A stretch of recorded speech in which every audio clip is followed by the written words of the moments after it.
Finding Hope, Life After Trauma, written by me. When I boarded the plane to return home after seeing my family during the summer of 2022, I knew I'd never see my mom again. I was grief-stricken, mad as hell, and all the wounds of my childhood were ripped open. I was so angry with my dad.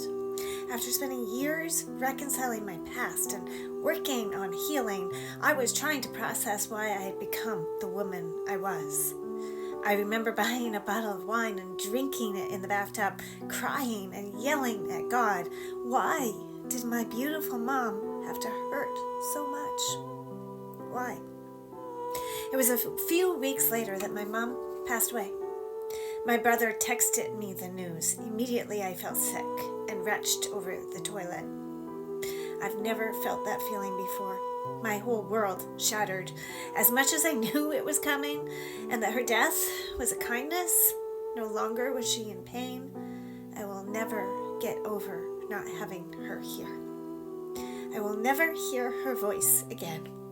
Hear her call me Lovey, or how she said my name with the emphasis on the second E. Cherie. I will miss her forever. And I still had to deal with my anger towards my dad who lost his wife of 60 years, and at 88 years old, he was not okay himself. But it didn't help that he seemed so ready to move on and find another wife. He took a bunch of mom's things in to donate almost immediately.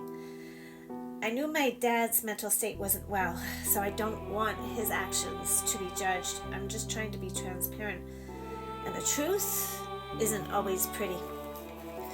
My brother had his own grief and anger, and as did my sister too.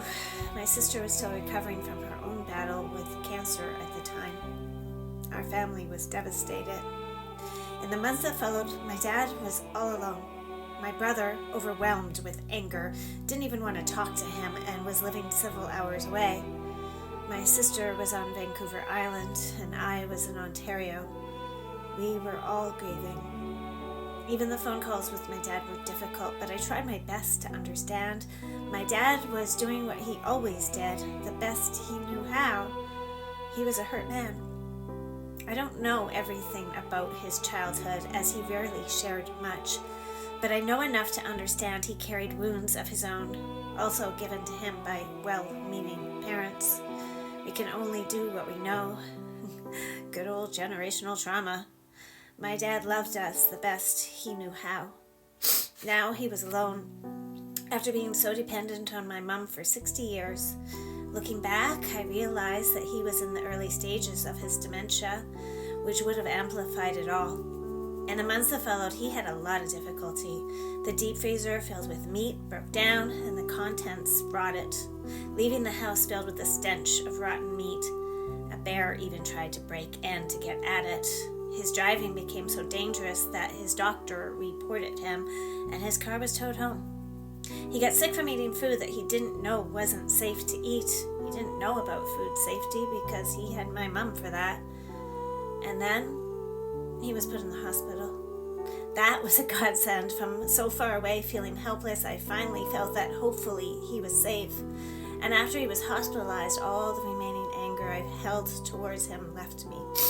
It's gone now. He tried his best, and I know that. What I do still carry is deep grief for my mom. Not because she's dead. I'm so grateful that she's not suffering anymore. But I'm still grieving how much pain she endured, not just in those final months, but in her whole life. That still hurts. I don't know if I'll ever get over that.